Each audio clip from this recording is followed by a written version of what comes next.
Hey friends, I think I'm live here. Let's cross our fingers and hope that the tech is working. All right, there we go. Sometimes we get a little pause before we start going live, and I am still learning this technology. It is, one of those things you have to learn. Anyway, welcome back to the American Gods Season 3 chat that we're going to have before every episode that comes out. I'm really enjoying the season so far. Obviously, we're only a couple of episodes in, but we're getting more tonight, and I really want to be there with everyone and see what happens.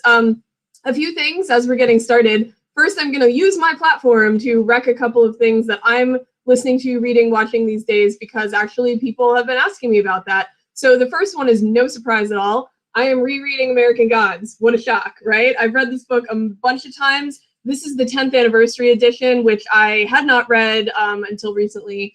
And this one looks really beat up, not for the normal reasons of having read it a million times, but because all of my copies are in another state right now. So this is a library book. So thank you, libraries. Neil Gaiman is always a big supporter of libraries, and I am too. And if I didn't have the library right now, where I am during the pandemic, I could not read American Gods again and talk to you all about the book part as well as the show part.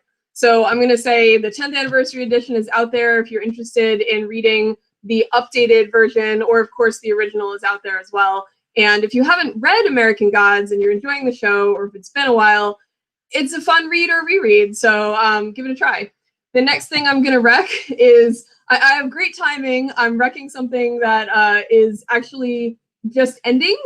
So sorry, Disney Plus for Disney HD, I think XD, that's what it is, Disney XD, for not previously watching DuckTales, the 2017 show, because it's so much fun. It's clever and it's funny and it's referential without being reductive and boring. And we are making it our pandemic Saturday morning cartoon. So if you, or Sunday morning, we watched some today too. So if you need a good cartoon to watch, or you like the original or whatever, it's really fun, even for adults like me, even if we're kids at heart sometimes. So give that a try. It's still, it's closing up or just closed up the third season, but we're on season 1 right now and really loving it. And then the third thing I want to rec, I picked this up yesterday at Paper Source in one of my few ventures out into the world during the pandemic. And it's called You Can Do All Things, Drawings, Affirmations, and Mindfulness to Help with Anxiety and Depression. This cover caught my eye because it's an adorable hedgehog.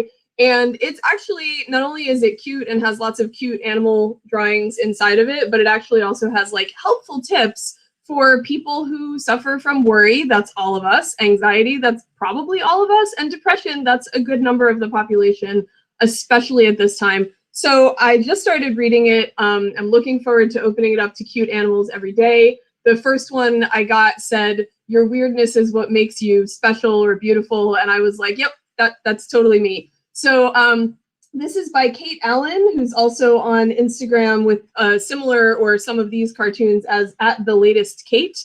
So I'm looking forward to opening it up every day, giving it a shot, seeing what the world of wisdom of cute animals rooting for you has to say to me each day. And I think it'd be fun for people to pick up and support an artist who is clearly has struggled with some of these issues and come out of it with some positivity, which is nice.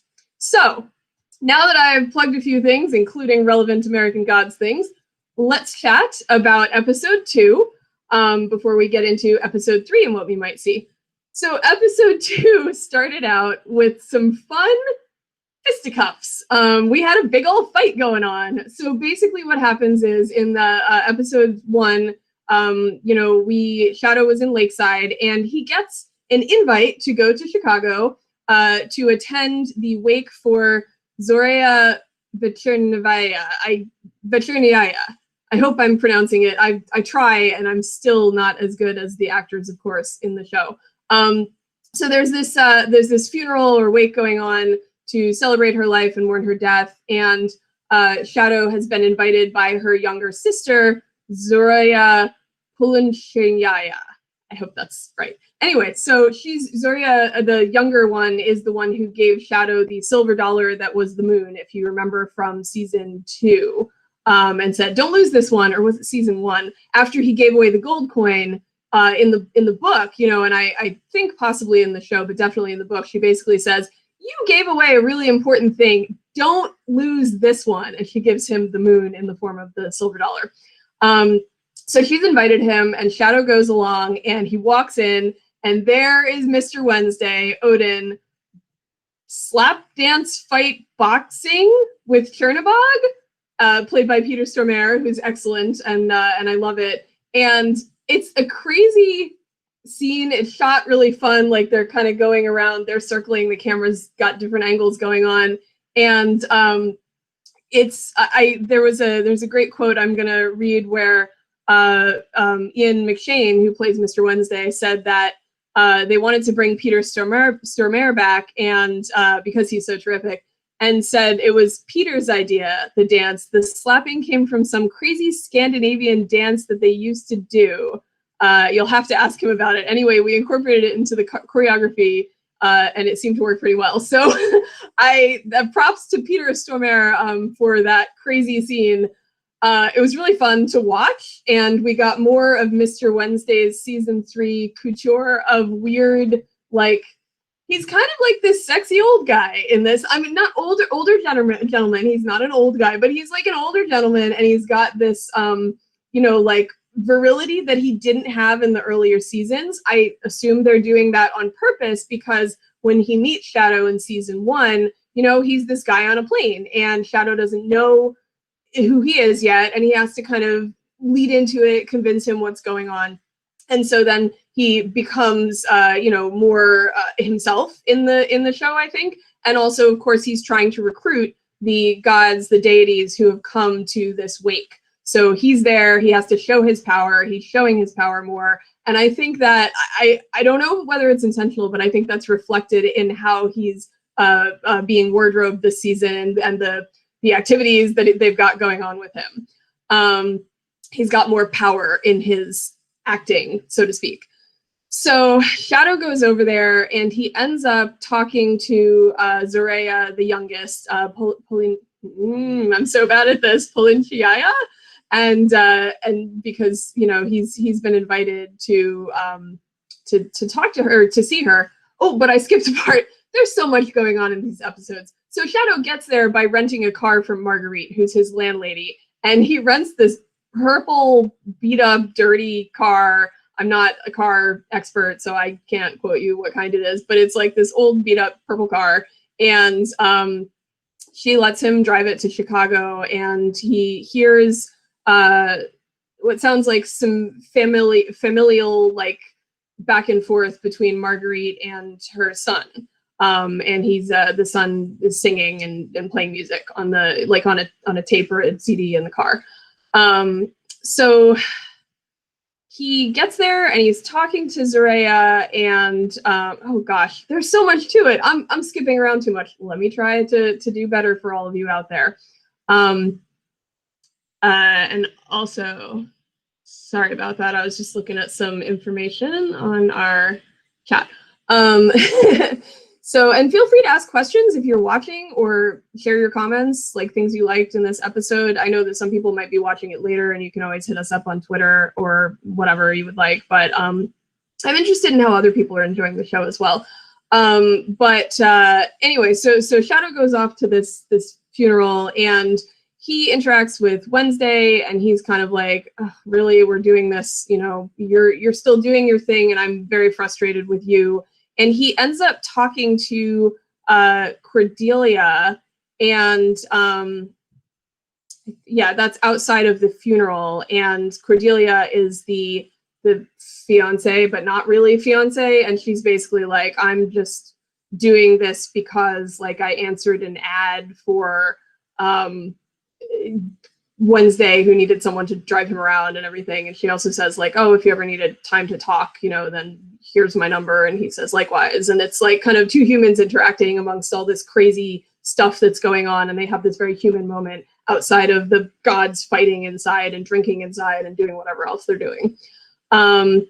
So let's see. So he's got stuff going on where, oh, right, we've got some Bilquist stuff in here again. Where she has, and there's definitely some feelings of this scene that are reminiscent of stuff we've seen earlier, and also stuff in the book where Bilquis is there's like a powerful quote unquote CEO or some company person who's like, I'm very powerful and you're lucky to sleep with me and all of this, and she's like, oh really? And then she absorbs him into her body, and goodbye to that guy.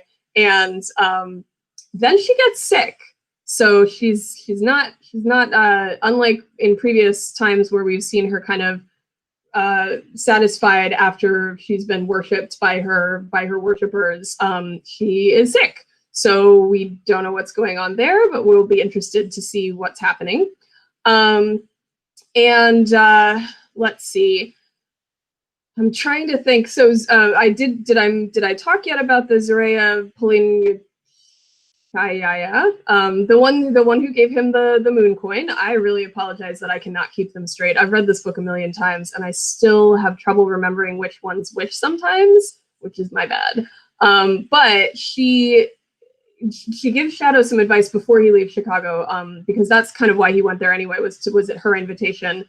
And so she basically says, I actually wrote it down so I would not forget. It's like, when you cannot see your way, the night sky will guide you. And then she puts the coin back. So it's like she's saying, here's a little thing on your side, because Shadow's really, he's being like pulled this way and that. He doesn't have people to lean on all the time. And he's really, he's confused, he's angry, he's feeling a lot of the things that we would all feel if we were in that situation. So she gives him a little bit of comfort. It's not much at this time, but it's a little bit of comfort. Also, there's so much that goes on in the wake scene. Salim shows up looking for the Jinn. He had gone to Ibis in Cairo, and he's got a letter from the Jinn. And the Jinn has given him a Dear John letter, I'm going to go do these dangerous things for Wednesday. I've got to leave you. You can't come with me, basically. And so Salim gets Ibis to tell him where everybody is. He goes off to the funeral. He confronts Wednesday, and Wednesday, basically is just like, whatever, you trusted that guy. He left you. It's not my problem. So he doesn't really say yes or no. He just kind of gives him the brush off. And Salim is pretty mad. And Shadow kind of runs into him on the way out the door, and they exchange a couple of words of commiseration, I guess, about Mr. Wednesday being Mr. Wednesday. But they don't have a lot of meaningful interaction. Let's see. There's also a moment that I think is obviously going to come back soon, and I think it's going to come back this episode. In fact, spoiler, but not a huge spoiler, because this is Ricky Whittle who put it on Instagram or Twitter today or yesterday, is that we're seeing Blythe Danner, and if you, as an actress coming into this episode, and if you look her character up, you will see that she's a character that has been mentioned in this episode, and that is Demeter.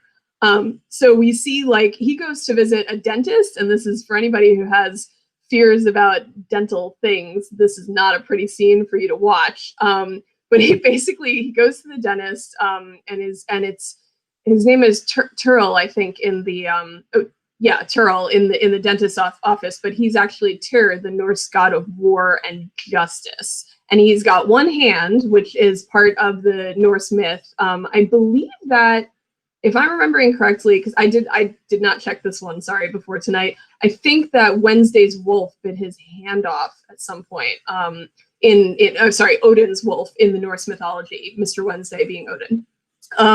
So I'll have to double check that one, but I think that's what happened to his hand. But he goes to visit, Odin goes to visit Tyr, or Wednesday goes to visit Turl, and Turl supports the war by giving him money. He, writes a check. And while Wednesday is there, he sees this postcard that's signed Demeter, and he lifts it. He steals it on the way out the door, which, he is who he is. He's a bit of a crazy grifter. Let's see. I'm trying to think what else happens. Well, Shadow, he goes back home being Lakeside now, and where Odin has put him. Wednesday has sent him to Lakeside, and he's sitting around in Lakeside. And he goes home, And he's a bit creeped out by the whole Lakeside attitude, because they, as you'll recall from the previous episode, were like, "Oh gosh, it's so great to see you," you know, and that's my terrible accent, sorry. But you know, like, "Oh, welcome to our town. Here's all the things. Let me tell you the history. Like, the sheriff is friendly, the general store owner, Hinzelman, is friendly. Everybody's so happy." And then he gets back and he goes into the restaurant he's been in before. He orders, you know, a regular meal or whatever. And everyone is like giving him the side eye and all creeped out. And what are you, you know, what's with this guy? And so he is understandably immediately uneasy and what's going on. And it turns out that a young woman has gone missing in the town. And this is Allison, who helped him. In the first episode, we see him get off the bus in Lakeside, and the two young women are like, one of them is like, "My friend thinks you're cute," and which, as I said in the previous recaps, I'm sure Ricky Whittle gets that all the time. And the other one's like, "Stop!" And so then one of them, it turns out, is Allison, the one that I believe is the one that said, you know, she thought he was cute. Is Allison, who works in one of the stores and helps him pick out a coat, a winter coat, because it's so cold and he arrives with no coat, no suitable, serviceable coat. So she, you know, he's had 2 interactions with her, including one that was in a public forum during a daytime, you know, like where people saw them interacting, and now she's missing. So, you know, he's new in town, he's met this woman, now she goes missing. So he's under suspicion. And basically, who's Chad Mulligan, played by Eric Johnson, comes over and he has to question Shadow about where he's been, what's been going on. Shadow says, "I was at a funeral, I did this stuff, you know, here's where I stayed." I kind of gives the whole rundown. He has to look at the car. And Marguerite has kind of pointed suspicion on him because he brings the car back and he had hit an animal, it had hit the windshield, and so he had to get it replaced. And she's kind of like, about all that. So she's kind of pointed the finger at him, we get the impression. So Chad questions him, and it's definitely a different interaction to their previous one. It's very obviously adversarial, and but also somewhat apologetic. You know, he's like, "I'm sorry I have to question you about this, but I do." And then, you know, he's cleared of suspicion.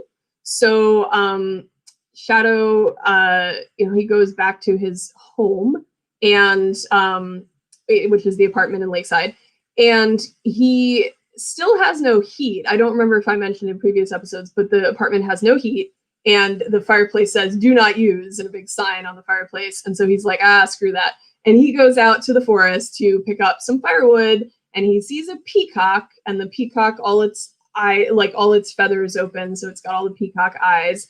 And then it like disappears, and he's like, "Well, that was weird." And then he goes back to his apartment, and Marguerite is there, and she's like, "Sorry that I turned off the heat on you because I didn't like you," kind of thing. And so she turns on the heat for him so that he doesn't have to freeze all the time. And he, in a little gesture of sweet kindness, he says, "When I got the windshield replaced, I saved this sticker, the school decal that was on the windshield, in case she wanted it." And she tells him that her son is at a school in Florida, and that's what we know about that. And that is pretty much where we leave off, if I'm remembering correctly.